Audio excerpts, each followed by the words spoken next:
بزرگ و عزیز دوستو، ذی الحجہ کا مہینہ چل رہا ہے۔ ذی الحجہ کا پہلا عشرہ بڑا مبارک، بڑی فضیلتوں والا عشرہ ہے۔ جیسے گزشتہ جمعہ حضرات کے سامنے عرض کیا گیا کہ ذی الحجہ کے مہینے کی کیا فضیلت ہے، اور خاص طور سے اس کے پہلے عشرے کی کیا فضیلت ہے۔ اللہ تعالیٰ نے اسلامی کیلنڈر میں 12 مہینوں میں سے بعض مہینوں کو کچھ خصوصیات عطا فرمائی ہیں، اور بعض دنوں کو دوسرے دنوں پر فضیلت عطا فرمائی ہے، بعض راتوں کو دوسری راتوں پر فضیلت عطا فرمائی ہے، بعض اوقات اور گھڑیوں کو اللہ تعالیٰ نے دوسرے اوقات پر فضیلت عطا فرمائی ہے۔ جیسے رمضان کا مبارک مہینہ، یہ پورا ایک مہینے کے اعتبار سے دوسرے مہینوں سے افضل ہے۔ اسی طرح جمعے کا دن ہفتے کے تمام دنوں سے افضل ہے۔ اسی طریقے سے لیلۃ القدر، شب قدر، یہ سال کی تمام راتوں میں سب سے افضل ہے۔ اسی طریقے سے یوم عرفہ، یہ سال کے تمام دنوں میں دن کے اعتبار سے سب سے افضل ہے۔ اور جمعے کے دن ایک قبولیت کی گھڑی، ایک قبولیت کی ساعت ہوتی ہے، جس کو حدیث میں ساعت اجابہ کہا گیا، یہ دوسرے اوقات پر فضیلت رکھتی ہے۔ تو اس طرح اللہ تبارک و تعالیٰ نے سال بھر میں کچھ مہینوں کو کچھ مہینوں پر، کچھ دنوں کو کچھ دنوں پر، اور کچھ کو راتوں کے اعتبار سے، کچھ کو دن کے اعتبار سے، اور کچھ اوقات اور گھڑیوں کو دوسرے اوقات اور گھڑیوں پر اللہ نے فضیلت عطا فرمائی۔ تو یہ ذی الحجہ کا جو پہلا عشرہ ہے، ذی الحجہ کے بارے میں اور پہلے عشرے کے سلسلے میں اللہ کے نبی علیہ السلام نے جو ارشاد فرمایا کہ ان 10 دنوں میں جو عمل بندہ اللہ کی رضا کے لیے کرتا ہے، جو بھی نیکی کا کام کرتا ہے، یہ 10 دن کا نیکی کا عمل اللہ کے یہاں بہت پسندیدہ ہے۔ اسی لیے علماء کے درمیان میں یہ بات ہے کہ رمضان کا آخری عشرہ سب سے افضل ہے، یا پھر ذی الحجہ کا پہلا عشرہ سب سے افضل ہے۔ تو اس میں معتدل رائے علامہ ابن تیمیہ رحمۃ اللہ علیہ نے اس کو نقل فرمایا۔ علامہ ابن تیمیہ رحمۃ اللہ علیہ فرماتے ہیں کہ رمضان کا آخری عشرہ سب سے افضل ہے راتوں کے اعتبار سے۔ رمضان کی آخری عشرے کی راتیں سب سے افضل ہیں، وہ اس لیے کہ سال بھر کی تمام راتوں میں سب سے افضل رات شب قدر رمضان کے آخری عشرے میں آتی ہے۔ اور ذی الحجہ کا یہ پہلا عشرہ، یہ دنوں کے اعتبار سے رمضان کے دنوں سے بھی افضل ہے، وہ اس لیے کہ سال کے تمام دنوں سے سب سے افضل دن یوم عرفہ اس میں آتا ہے۔ تو اس لیے سمجھنے کی بات یہ ہے کہ رمضان کا مہینہ آتا ہے تو لوگوں میں کچھ نہ کچھ نیکی کی طرف رجحان، نیکی کی طرف میلان، خیر کے کاموں کی طرف آگے بڑھنے کا کچھ خیال آتا ہے۔ وہ اس لیے کہ وہ رمضان کے مہینے کو عظمت والا سمجھتے ہیں، اس کی اہمیت دل میں ہوتی ہے۔ لیکن ذی الحجہ کے مہینے کے جو ابتدائی 10 دن ہیں، جو شروع کے 10 دن ہیں، پہلا عشرہ ہے، یہ دن رمضان کے دنوں سے بھی افضل ہیں۔ تو اب مجھے اور آپ کو اپنا اندازہ لگا کر دیکھنا چاہیے کہ رمضان میں جتنا اہتمام ہم کرتے ہیں، کیا ذی الحجہ کا یہ پہلا عشرہ جس سے ہم گزر رہے ہیں، کیا ویسا اہتمام اس عشرے میں ہم کرتے ہیں؟ مسلم معاشرے پر نظر ڈالی جائے تو رمضان کا مہینہ جیسے ہی گزر جاتا ہے وہ سارے جذبات پھر آئندہ رمضان تک کے لیے ٹھنڈے ہو جاتے ہیں، جبکہ یہ ذی الحجہ کا پہلا عشرہ رمضان کے دنوں سے بھی افضل اس کے ایام ہیں، افضل اس کے دن ہیں، تو اس میں بھی اور زیادہ عبادتوں کا اہتمام دوسرے دنوں کے مقابلے میں ہونا چاہیے۔ جیسا کہ گزشتہ جمعہ بھی میں نے عرض کیا تھا کہ اللہ والے بزرگان دین سلف صالحین ہمارے اسلاف 3 عشروں کی بڑی قدر کیا کرتے تھے، ایک رمضان کے آخری عشرے کی، اور دوسرا ذی الحجہ کے پہلے عشرے کی،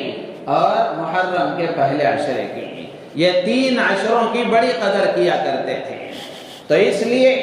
یہ ذی الحجہ کا پہلا عشرہ چل رہا ہے تو مجھے اور آپ کو اس بات کی کوشش کرنی چاہیے کہ ہم عبادتوں کا اہتمام کریں، اور دنوں کے مقابلے میں کچھ عبادتوں میں اضافہ ہو، اللہ کی طرف رجوع میں اضافہ ہو، انابت اللہ، اللہ کی طرف لو لگانے میں، اللہ کو راضی کرنے والے کاموں میں آگے بڑھنے کا کچھ نہ کچھ جذبہ اور اس کا اہتمام